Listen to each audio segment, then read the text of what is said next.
I was an English major. Stand by. Mr. Galloway, whenever you're ready. This is Joe Galloway conducting an oral history interview with Mr. Frank Cox on Wednesday, March 25th at 0830 hours. We are located in the Atlanta History Center in Atlanta, Georgia. Sir, before we talk about your experiences in Vietnam, I'd like to get a little biographic information about you. How old were you when you went to Vietnam? 24 years old. Captain? First lieutenant. First lieutenant. Who were your family members? Were you married by then? No, I was single at the time. I had been engaged, but alas, she ended it just as well. So I was just a young single Marine lieutenant. And your family? My family all was in Atlanta, which is my birthplace and where I live now. My mother and my sister and brother. It's funny, if I could interrupt for a second. Sure. I was talking with my mom died about 2 years ago, and she raised us. She was wonderful. I loved her more than anything. So I was talking with my sister about 2 years ago, and I said, when I was in Vietnam, did y'all think much about what was going on? She said, your mother was terrified every day. I was shocked. I never thought much. I really never thought that they were worried and concerned. I wrote these innocuous letters home, and she said, well, look, my nickname was Bo. She said, Bo, you're a Marine Artillery Forward Observer. We can read the newspapers. She was scared to death. And I never knew that, and I didn't mean to interrupt you. That's all right. What was your sense of the Vietnam War before you entered the military? Well, the day that I drove to report for active duty at the Marine Corps, I'd been commissioned, and I was driving from Atlanta to Quantico to report to the basic school. And it was 2nd, 3rd of August, 1965, the same weekend that the Gulf of Tonkin incident occurred. So we had no clue what was happening. So the basic school class is 6 months. At the end of our 6-month class, which was February and March, the first Marine combat units landed in Vietnam. So my unit landed in July, and all we knew was what had happened between March and July, which wasn't much to go on. So we really were, we had no clue. None of our, I was with the 2nd Battalion, 9th Marines Battalion landing team. We landed and went south of Da Nang and started combat operations immediately. Nobody had been in combat, nobody knew what was going on, and it was really on-the-job training. The source of your commissioning was ROTC? PLC, Platoon Leaders Class. In college, it's a variant of OCS. You go up to Quantico for 6 weeks between, say, your freshman and sophomore year, and if you get through it and want to go back, you go back for the second 6 weeks between your, say, sophomore year and junior year, and when you graduate, if you get through that and graduate from college, you get a commission with a 3 or 4 year commitment, whichever you are reserve or regular. Describe the training you received before going to Vietnam beyond the officer basic, if any. I can't imagine better training, except for one terrible error. But the overall training at the basic school is, like my class had 200 new lieutenants in it. We were all trained in all the areas to be an officer, a gentleman, tactics, engineering, land navigation, boarding ships, embarkation, every phase of that it takes to lead to run a Marine battalion, and tactically to lead a rifle platoon, and if need be, a rifle company in combat. You don't get your MOS until there's only 2 weeks left, which means every guy that gets supply officer or motor T officer or intelligence has also learned everything that the infantry guys get that are going to have the infantry platoons. The best example of the way this works is a guy that was a fellow forward observer with me in my battery, Barney Barnum, had to take over his rifle company in Operation Harvest Moon in November of 1965 when his company commander was mortally killed. Barney had to take over the company, and he saved the rifle company. He was an artillery officer just like I was, but he knew what to do because of that training. Yeah. When did you go to Vietnam? I believe you said in July 7th, 65. What were your first impressions on arriving? Well, the first impressions were we got off the ships and we went down the nets and we got on our landing craft, and it's just like the movies. We 7 of them around in a circle and we make a mad dash to the shore. It's like Iwo Jima. It gets your attention, Iwo Jima, Okinawa, Tarawa, but there wasn't any lead hitting the side of these little boats. So we got off, and it was pretty well structured. There were a bunch of vehicles from above the beach on the main road, and we got in those vehicles, a whole battalion of Marines on the move in a column, and went all the way from north of the city, through the city, south of the city, to the CP where the headquarters were set up, and there is where 2nd Battalion, 9th Marines started that day. On the way, I saw women scrubbing clothes on rocks and fish being sold in markets, and prostitutes walking real fast with high-heeled boots on with sailors whistling at them. It was just an incredible introduction, but I didn't see any bad guys. I probably did, but I didn't know. Didn't recognize them. But then we were out in the countryside. What were your initial duties? My initial duty, I was artillery liaison officer between the artillery, and so I was attached to the infantry battalion headquarters, the operations shop, S3, the Fire Support Coordination Center, for me to advise the company, the commanding officer of that battalion, on what our artillery could do when and if it was needed or if it should be used. What was your daily routine like? We would all take turns in the CP for watches. We would have watches, and on those watches, we would, there was a naval gunfire officer in the Fire Support Coordination Center, an air liaison officer. So we just took care of that part of the S3 shop. Meanwhile, the S3 shop has got the map showing with tons of radios inside this huge, giant operations center, keeping up with all the movements and all the activities, all the sit reps of all the 4 rifle companies that are out in the bush.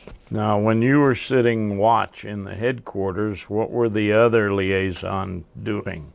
Were they out with the companies? No, sometimes, but usually most of us were back there at that time. This was in the very beginning. I didn't do that for very long until all of a sudden I was called into the battery headquarters, informed that I was going to be the forward observer, the RD forward observer out in the field with Foxtrot 2nd Battalion, 9th Marines. And that's mainly my experience in Vietnam as an FO.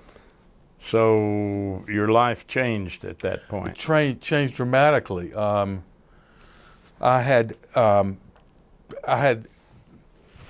been given a real gift, and that was like a 10-day training course back in Okinawa, embarkation school. And when I got back, the Jeep took me straight to the CO of the artillery battery, and he said, "There's been a change." And I went, "Oh no." He says, "Get your gear, and in 45 minutes, I got a Mighty Mite. You're going down across the river. You're going to be with Foxtrot 29. They've got 2/3 of their company on this OP and running patrols down there. They're the furthest Marines out south, and the CO won't be there because he's with another group. And by the way, you won't be able to meet the lieutenant commander because he got shot. So now the platoon sergeant is in charge of the platoon. So I say, okay. So we drive down there, and we're driving past the fields and the women jogging along with the weight on each end, and little boys riding buffaloes, this green grass of the marshes and rice paddies, and you're hearing sounds every now and then of single solitary sniper rounds or just sounds of combat. We get down there, and there's this huge river, and with the bridge that was bent, and in the middle had been blown, and it buckled into the river like this. And a lot of Marines were in the river swimming, and some. So I show up, and there's my forward observer team. We spend the night underneath shelter halves the first night, and the next day we go out on a patrol, and we get ambushed the first day. I call in some artillery, and now the adventure had begun. Now, obviously, your living conditions changed radically too. Yes. From back in the rear to Well, shelter back in the rear, the Seabees had built these tents with, like, I guess it was plywood floors and a real, cots which are a lot better than the ground, and hot food and communication with wire everywhere, and showers. beer and showers. Yeah, all that was at the battery headquarters and the infantry headquarters, a lot of it. And so then, you go out in the field, and unless you set up a permanent base camp, a rifle company is living off sea ration food and sleeping in the dirt. Sleeping in the dirt. What events and responsibilities consumed most of your time once you were in the field with Foxtrot? Knowing exactly where I was. That was one of my, that was foremost. Because if I didn't know where I was, there's no way I could be able to call in artillery. And the company commander relied on me a lot to know exactly where we were. One thing that happened about not knowing where you are and what a catastrophe it could be. In February, our rifle company was sent up to near Hue for an operation called Operation New York. We were OPCON to the 4th Marines. That means they were going to take care of us, and we were part of them.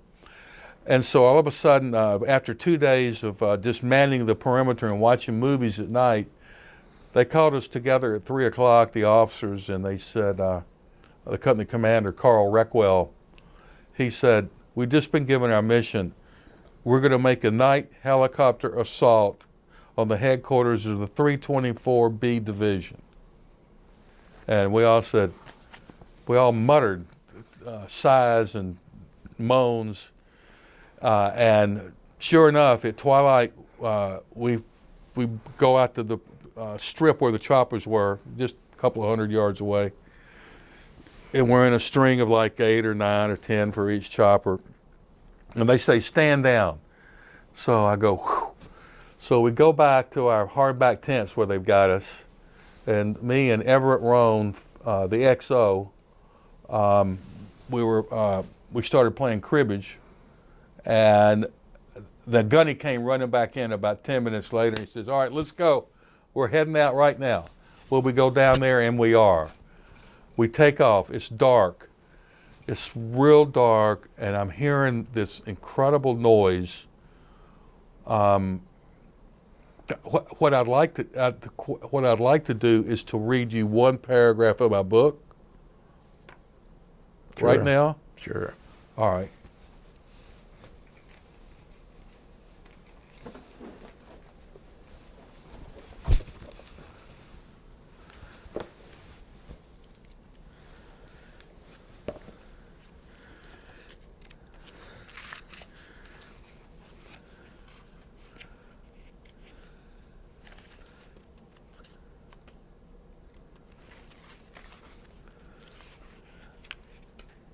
It's worth it. Okay. Okay, we're on the helicopter right now. Boy, have I done it now. If the gooks don't zap us in the hot LZ, they'll surely first rain enough lead into this steel trap, vibrating like jackhammers had been turned on it. Are those rounds I hear ripping through the floor? Boy, that would hurt. I think I heard the rear blade get smashed in back. Are those sparks? This bird's shaking like the scariest ride ever, even worse than the first time the Ferris wheel stopped. We at the top and Wingfield next to me swinging our cradle back and forth, but not as terrifying as when the shuddering, out of control beast we were in just stops and drops straight down. Gravity has its clutches on us and it drops like an elephant falls after instant death straight down, and we're trapped in the bowels of the elephant as it plows into the earth, into the heart and teeth of the dreaded 324B, and blesses the fruit of thy womb, Jesus. That was a little bit of stream of consciousness I wrote in that book, but that's how scared we were. Well, we land, we fan out. I sit down, I've got my map, my compass. I'm next to the captain. I look around, very little terrain features, and all of a sudden I said, Captain, we're not where we're supposed to be. They let us off in the wrong Marine Air, let us off in the wrong grid zone. And I said, I do know there's supposed to be some way I'm supposed to shoot an illumination flare and do a back azimuth, but since the Marine Corps didn't send my class to Fort Sill first and had a half-assed little 3-week orientation course at Quantico, I don't know how to do it. But I do know that there's a river right up here, not far, and we go north, we'll find the river, we'll know where we are. That's what happened. And then and so the whole thing's all changed now, all our objectives and everything. So we go east down the river. You ever fire around to Willie Peter to see where you were? Well, there was nothing. We didn't have any mortars. The artillery was way far away. And you were in the wrong place. And so we just went east for until we found this village, and there was only people in there with these two nice old village ladies that we set camp up there that night and cooked a bunch of sea rations, and they put a bunch of their stuff in with them, and we had a really nice evening. Nothing happened, and then next morning we head to Highway 1, and we walked up Highway 1 and set up a blocking force at a bridge, and the 1st VC Regiment was supposed to be coming. But nothing happened. That was it. So much to do about nothing. Can you describe significant actions you witnessed, combat operations in which you participated? Yes. Give me a rundown of some of them. I'll give you a rundown of one of them. That's all you need.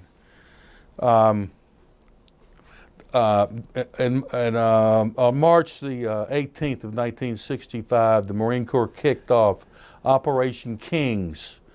If you know the area called the Arizona Territory, it started just above there. And if you know the area of the Horseshoe, that's a little bit to the right of the Arizona Territory. We left the 2-9 base camp. Foxtrot 2-9 was the initial lead element of this big operation, and we went pretty much due south, and we were to come to this big river down where the Arizona Territory, the north of the Arizona Territory. We go through villages. We start getting some sniper fire. We start getting more sniper fire. And at one point, an automatic weapon opens up, and Everett Rome, my XO, the guy I played cribbage with, we fell down, and there's this rusted red fence that we're looking through, and we had just called in some A1 Sky Raiders, and they were dumping white phosphorus in that tree line. Then it stopped. The automatic weapon stopped. Then we got up and we continued. We went through another village. Now we're really getting sniper fire, heavy sniper fire on both sides. The Marine Rifle Company is moving pretty much due south towards that river. It's getting later in the afternoon. We got flank security out. We got 3 platoons in column. Me and my radio operator are with the company commander with the 2nd platoon. The 1st platoon is ahead of us, and my scout observer and his radio operator is with the 1st platoon. All of a sudden, it goes boom, boom, boom, boom, boom, boom, boom. Incoming mortars on the 1st platoon. We're out in these fields that are real wide now. They're like potato fields and rice fields, dried. My radio operator turns to me and says, "Mr. Cox, Corporal Barnes just got hit." I said, "Really?" And then they opened up on the sides against us and the platoon behind us. Well, what the Marines do is the 1st platoon was down by the river, just totally getting inundated with incoming of all sorts. The 2nd platoon immediately charges into the tree line to the left. The 3rd platoon immediately charges into the tree line to the right.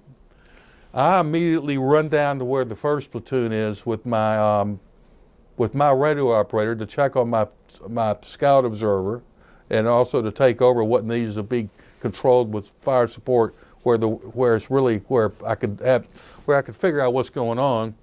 And as I was running down there, this potato field, there were all kind of puffs going up in the dirt, and it's sort of like, this isn't really happening, but it is happening. Anyway, we get down there. There are a bunch of Marines that are hurt. There's, I think, 1 killed. I had a super scout observer that was hurt. He had his haversack on, and in his haversack, young Marines love their officers if you're good to them. He always carried extra cans of chicken casserole in his pack for me, even though I told him not to. I mean, I weighed 195. He probably weighed 125. He had 6 extra cans in his pack. He's on the ground. They had given him some morphine. He's hurt. He's just got just scores of shards of shrapnel up his back. And he turns over, and all the tuna fish cans are smoldering smoke. And it saved his life. And he gets we get them into the chopper, and the other wounded, and we get them out, and now we're calling in supporting arms, and that is the last chopper that's at 5 in the afternoon. We're not able to get another wounded Marine out until 6:30, whenever sunlight happens. We have walked into an ambush by the Vietnam Main Force Lot Battalion, which is a vicious battalion, 350 of them. We're surrounded on all 3 sides. I immediately call in a fire mission on the other side of the river where their tubes were, their mortar tubes. We call in airstrikes over on north of the river, on our side of the river, across the field and the tree lines where we're getting all kind of automatic weapons and stuff.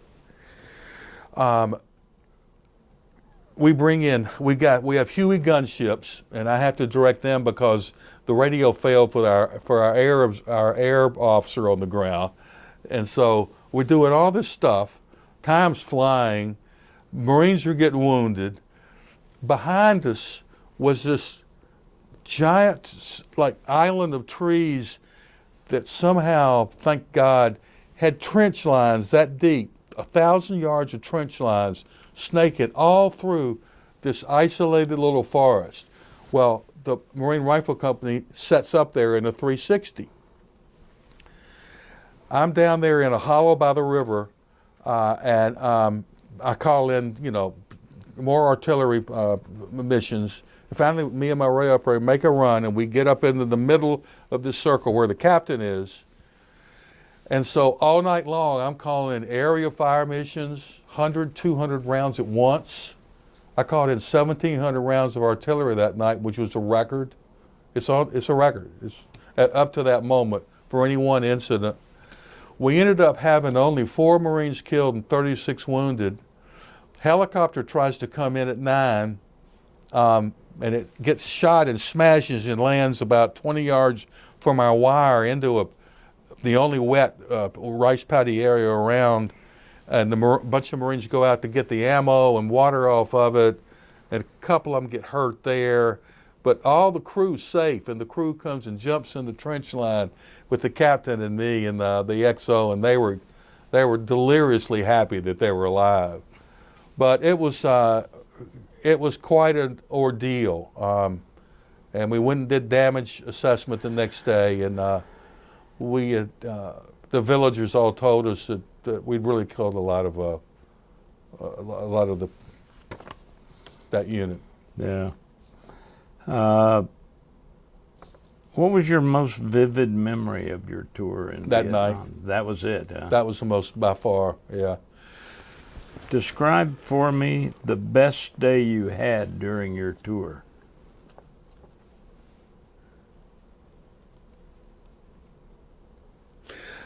I guess it was a day that I learned my uncle set the deal up for me to have a brand new 66 GTO Burgundy convertible waiting in my mother's backyard right here in Buckhead for me when I got home.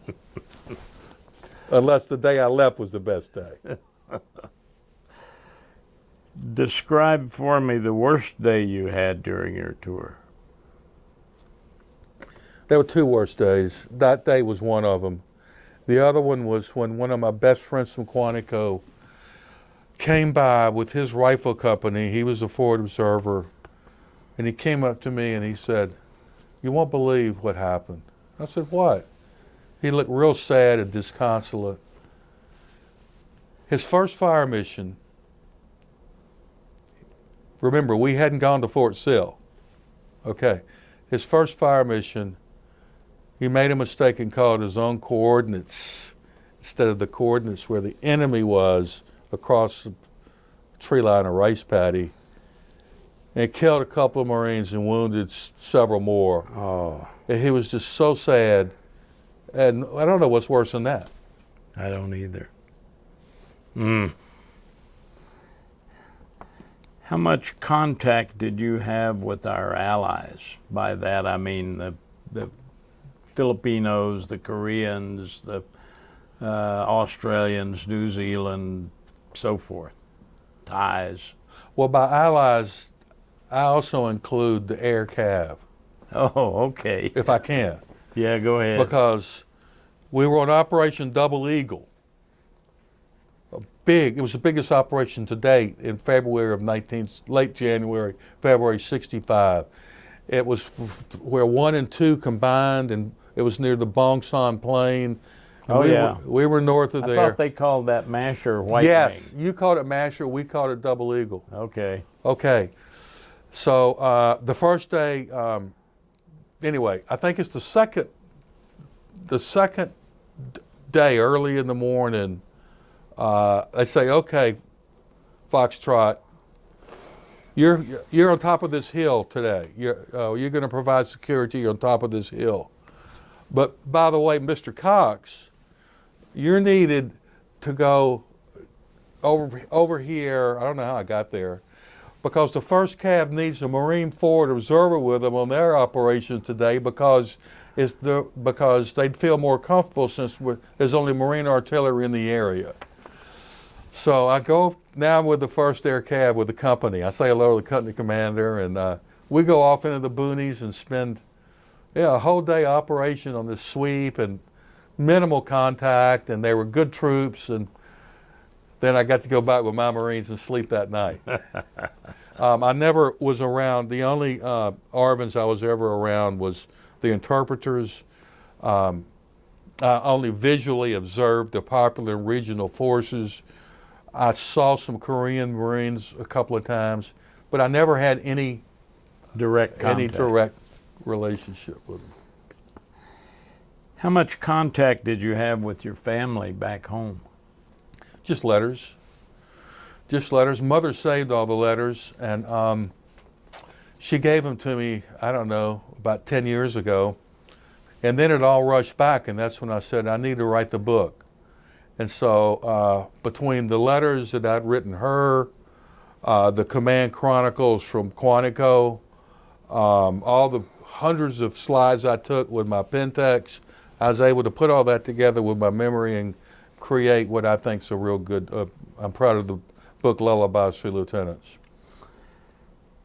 How much news did you receive about the war from home? Very little from home. A newspaper clipping here. Stars and Stripes? Well, no, that's not from home. That's Stars true. and Stripes.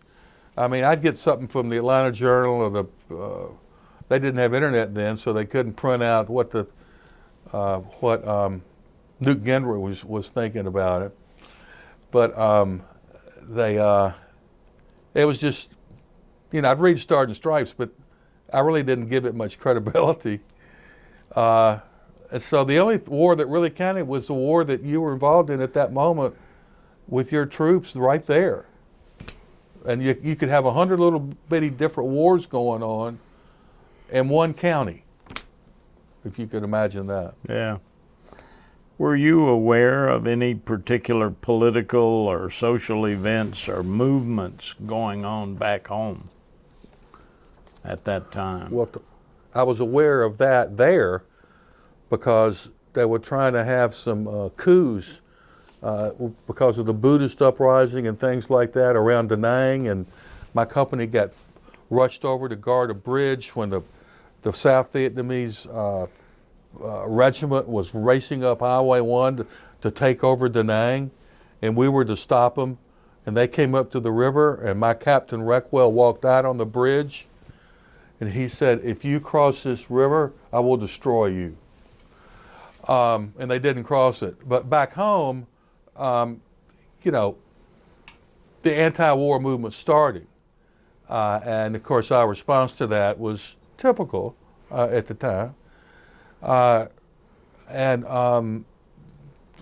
This is when the whole, it was right at around that year, 65 going into 66, that the whole revolution started.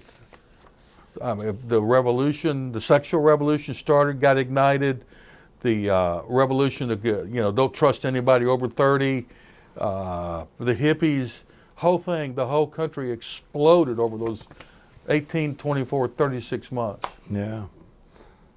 What did you think about that? Well, in the late 60s, after I'd been back for a couple of years, I had to ask myself, if my son now, in 69, was getting ready to be drafted, what would I do? And I really didn't know. It got too confusing. When was your return home?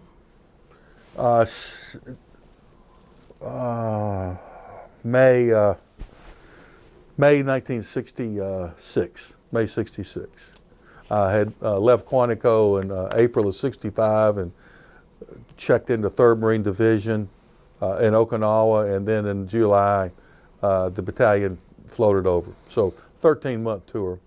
Describe what that was like going home. It was bittersweet. I'd seen a lot of stuff and some bad things had happened, and I was just relieved, and then different emotions, including excitement to not just to get away from there, but to start maybe a new life and meet new people and see my old friends and see my loved ones. Just pretty cloudy. Yeah. What was your reception like from family and friends? Good from family and friends. Yeah. Real good. And beyond that? Beyond that, it was as if it hadn't happened.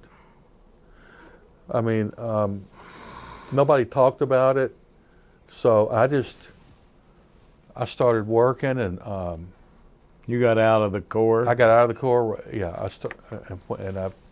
I started working, and nobody brought up Vietnam, and I didn't bring it up, and I just took it and stuck it way back in a subconscious compartment. in order to get a life. The only people that talked about it were the people that were doing the anti-war demonstrations. How much contact have you had with fellow Marine veterans over the years, people you served with over there? Well, I give you 10 to 1 odds I'll get at least 5 emails from some of the guys I was in Vietnam with. There were 6 of us that were forward reservers at one time or another in Echo Battery, 2nd Battalion, 12th Marines, including Barney Barnum. We're all best friends. We stay together. A lot of them everybody went through a lot. And they're all super Americans and do great jobs, and they're truly my brothers. And one of them moved here. He lives here now. But yeah, I mean, it's real close. Along with all the other Marines that are here in Atlanta that I see at different Marine functions. Was it difficult readjusting to life after the war? I can see how it is for most people, a lot of people. I just went click, no, turn it off. I had a lot of aggression. I had seen a lot of combat and had a lot of adrenaline course through me. And I took that adrenaline and anger and channeled it and became a stockbroker, and was the most aggressive stockbroker you've ever seen, dealing with the biggest guys in the country, and became one of the top salesmen in America at Lehman Brothers, doing huge business by taking no prisoners. Yeah. You couldn't get away with it today. Is there any memory or experience from your time in Vietnam that stayed with you through the years and had a lasting influence on your life? Well, I think about that. There were a number of battles we were in, but I think about that battle I mentioned earlier on March the 18th, 19th, and I think about that all the time. And sure, I think about it every day.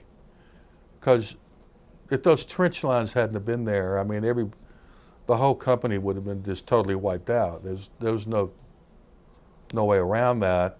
Although all the artillery I brought in sure helped a lot too. But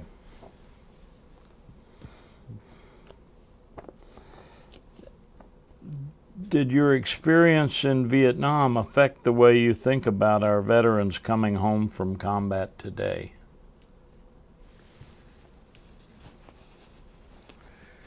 I've gone through a metamorphosis lately. When I first started hearing all this PTSD stuff about 7 years ago, I said, what's wrong with these people? I'm supposed to feel sorry for them. I mean, get a life, be a man. I mean, it's just part of it. And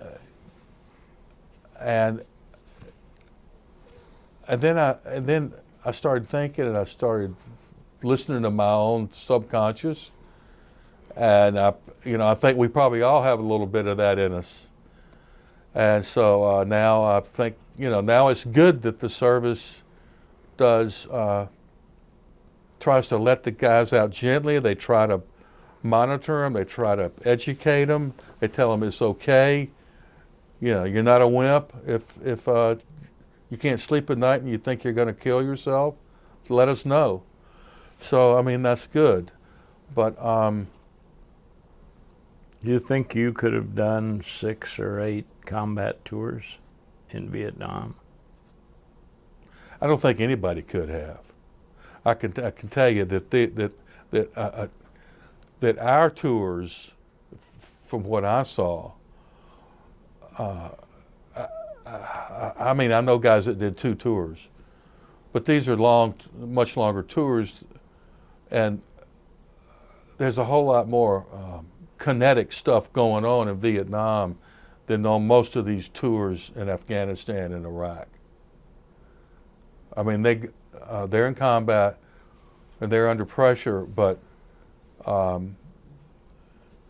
and there's some terrible violent firefights, but I know that it's not as bad as what we went through. But no, I couldn't, I wouldn't, I'd go to Canada.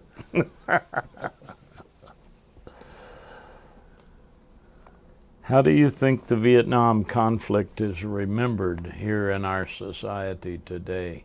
I'm sorry. How do you think the Vietnam War is remembered in our society Oh, in our today? total society, it's remembered as a lost war, just a total loser. Even though a lot of Vietnam veterans know that we won most battles that we were involved in personally, but I guess, what does that mean? It's a lot of guys that are friends of mine in the 40s say, hell, we haven't won a war since World War II. And I say, well, there are certain people that think we won the Vietnam War. I guess it depends on how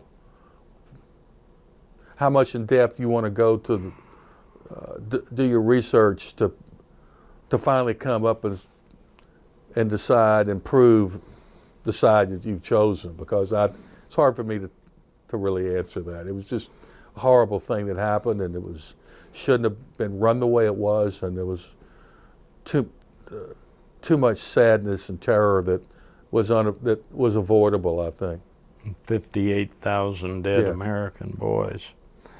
Did you take away from Vietnam more that was positive and useful than you invested in blood, sweat, and tears?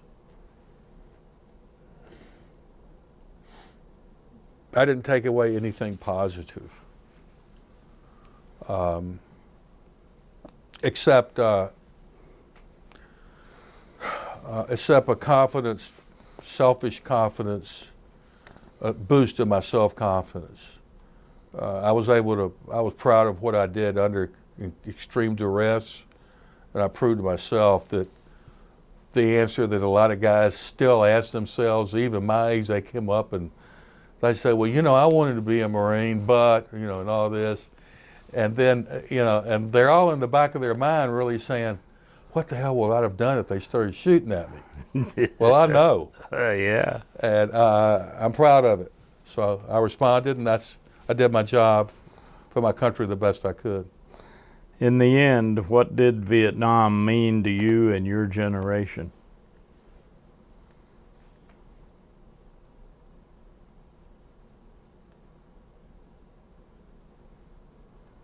A nightmare, just a terrible nightmare.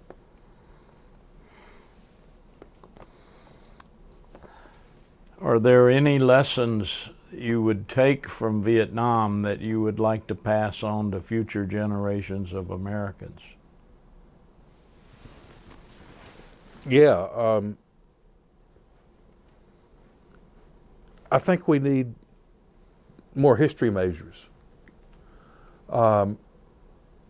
It never stops. Our leadership refuses to go back and look at history, like in Afghanistan.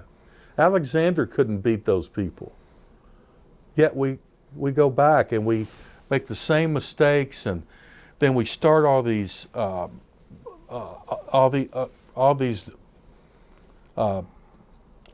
government egghead ways to go about fighting a war without going back and seeing what the SOPs or what people had done 50 and 100 and 150 years ago in the same Or 2,000 years ago. situation. And our leadership fails us over and over and over.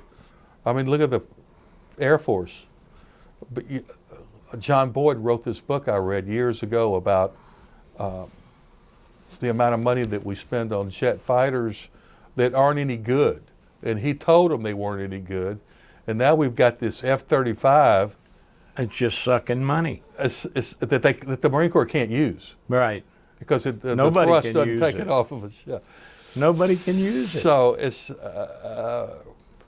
I don't know, it's just the military-industrial complex is so big now that I don't know how it can be Well, I know one way it could. If President Obama hadn't fired my favorite Marine, General Matisse, he could have helped a little bit, straightening things out. Have you been to the Vietnam Veterans Memorial in D.C. Once. once? What were your impressions when you visited I was there? heartbroken. Never go back.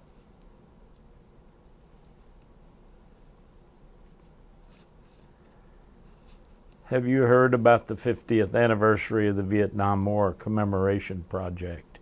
I have a little. Yes, I have. I probably should know more about it than I do. What are your thoughts about this effort? Well, I really need to read it more into it.